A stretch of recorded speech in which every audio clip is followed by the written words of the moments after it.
energy levels. So we can have high energy, we can have low energy, we can have positive energy, we can have negative energy. Energy is us, energy is all around us, and ultimately the energy that we are feeling is ultimately the kind of energy that we're also going to attract. So if we're feeling very low, very negative, you tend to find that you're drawn towards that kind of energy around you, which isn't necessarily a good thing when you are wanting to try and feel more positive, trying to have and increase that energy within you. So over lockdown, there was a few weeks within my own life that I was dealing with circumstances outside of my control, and it meant that it really affected my energy. And even though these situations weren't directly on me, it was affecting me and my thoughts, my feelings, and then ultimately in time that could have then affected my health, because thoughts affect feelings and that will then affect our health. And I was just very mindful that because I am very empathetic, I kind of feel other people's pain. So especially when people are close to me, if they're going through something, it's like I feel it to my core, which in some situations is great, but then in other situations, when it can lower your energy, if you're not protecting yourself, then it will then obviously have a negative effect on you. And one thing that I learned, and the reason I wanted to talk about energy levels, is that being a personal trainer, I know in myself, I know in my clients, that the times that you really don't want to exercise are the times that you probably should more than ever, because again, energy creates energy. So you feel like you've not got the energy to exercise. As soon as you then do some exercise, you will always feel better and feel more energized once you've finished. And it's that kind of thing that you want to kind of try and focus on more when you are low in energy. However, when you are that low in energy that you physically feel that you can't exercise, or even mentally you feel that you've not got the headspace, you feel like you are that low in energy that you do the exercise, you feel good for a period of time afterwards, but then you then feel you're surrounded by any kind of negativity or low energy around you, then you then can quite easily get drawn back into it. And you can sometimes have situations where you've got people around you that I like to call them a bit like Dementors from Harry Potter, and they kind of situations suck that energy from within you. And it's those kind of situations and those kind of people that when you're low in energy, you have to avoid, because they're just going to bring you further and further down. However, sometimes when you're in a situation and you are surrounded by kind of low energy and you can't escape it, there's certain things that I found that I did in these challenging times that actually improved my energy, improved kind of how I felt, just by making subtle changes. And I wanted to share them with you. So say, for example, the first thing I did was at night time, I always have quiet time. I always have at least 10 minutes meditation. I always have a pen and paper. And it's because when you can sit quietly for enough time, it allows your brain and your thoughts and guidance to come through to you. So any kind of information that you feel that you need to focus on. And at this time, this is where I have the pen and paper, because it's like ideas and creativity comes to me. So in the challenging times that I had during lockdown, different ideas came to me. I don't know where they came from. I don't know what it stemmed from, because the things that I'm going to tell you, I had no idea would have an impact, but it came to me. I made those changes and I felt amazing for it.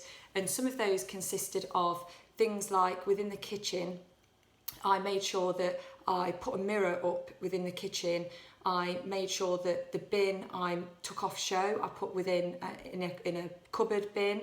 I then also put plants above the cupboards, so there wasn't a gap between the cupboards at the top. Apparently, if you haven't got floor to ceiling cupboards, they actually advise you to put succulent plants on top of those cupboards. I didn't know at the time when I was doing this that it's actually kind of part of feng shui and something that actually does improve positive energy. It just naturally came to me when I was doing my meditation one evening, and also including more house plants and indoor plants to purify the air and to also bring positivity within the house and to declutter. So I think everybody in lockdown decluttered.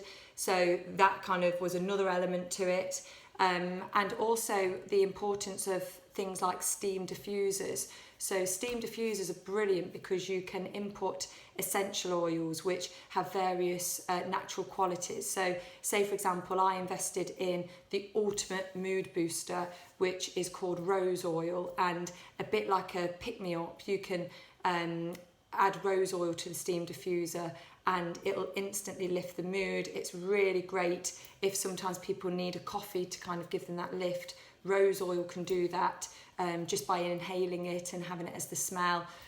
Also lavender, lemon, great for reducing any kind of stress, anxiety, really helps with breathing and any kind of respiratory conditions, and very calming and relaxing. So having things like this within the house had an amazing impact on the feeling within the house, and then those feelings then kind of transformed onto myself, and it affected my thoughts and ultimately then again my feelings, and your positive energy starts to kind of just slowly creep back up. Even though situations might still be staying the same around you, it means that you feel like you can cope with them better because you're feeling so much more positive with the situation that you're in and the situation you're surrounding yourself in.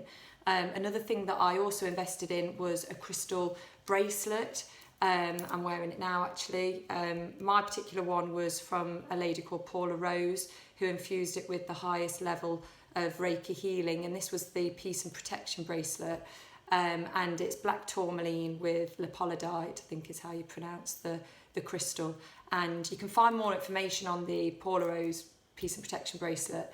But the effects and the kind of the impact and the benefits that these particular crystals have with regards to protecting yourself, keeping negative energy away from you, trying to be as peaceful, as relaxed, letting go of any other issues that you may have been holding on to from previously. And it basically just has, again, really great effects. Don't wear it at night time. They say not to wear it at night. But again, there's more information if anybody wants more information on crystals.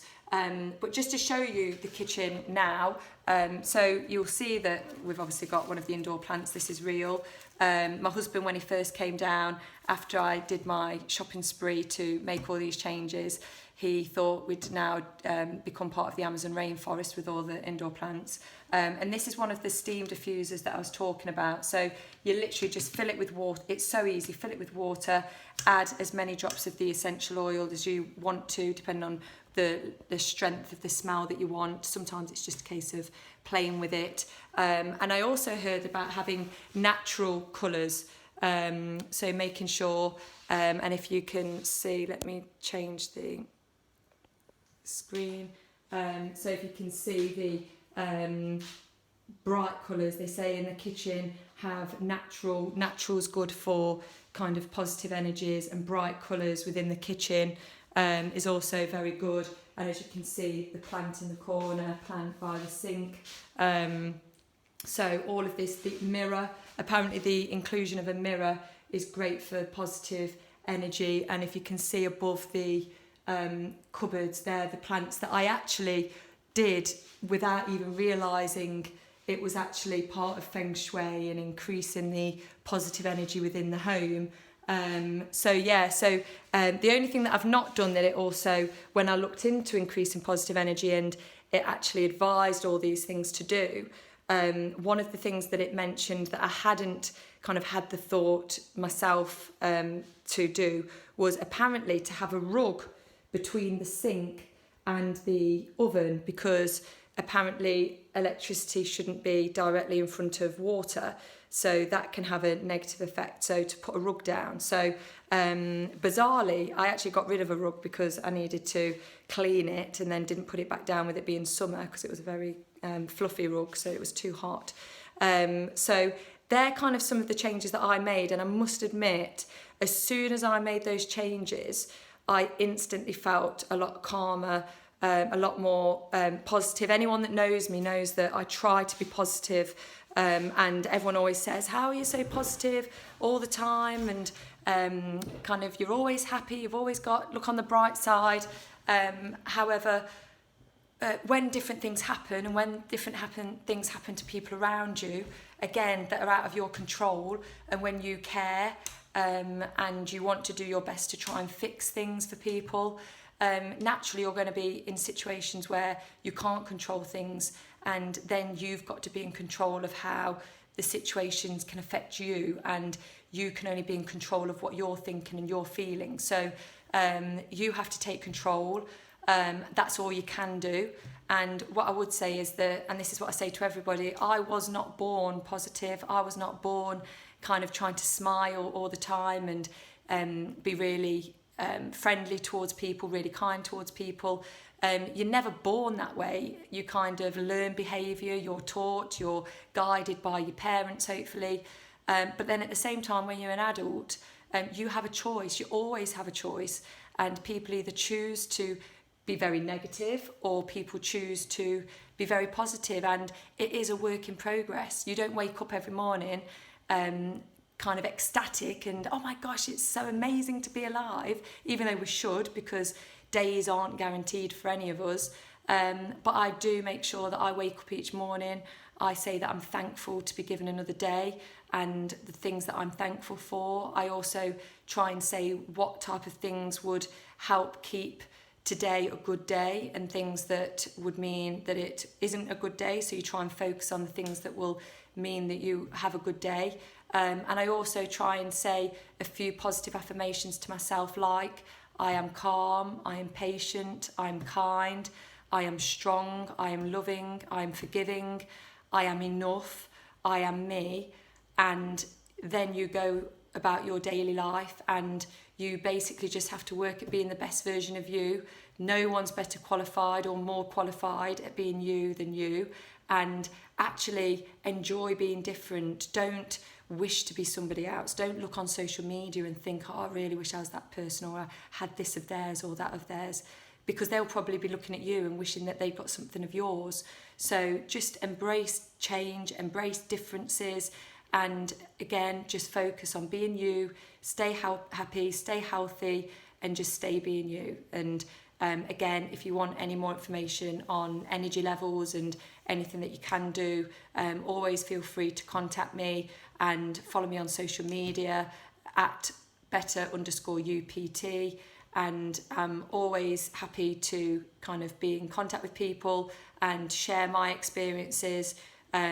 Life's about challenges, and everything in life isn't perfect. Everything kind of gets sent to test us, but see those as tests to test your strength, test your courage, test your resilience, test your patience. And as long as you try and stay calm, in control, patient, positive, then you will get through anything. So again, take care, and I hope you found this video useful. If you have, please comment, please like the video, please share it. And if you've not already subscribed, please subscribe to the channel, and I will be doing a lot more of these videos to try and help people to be the best version of them. So take care, speak soon, bye.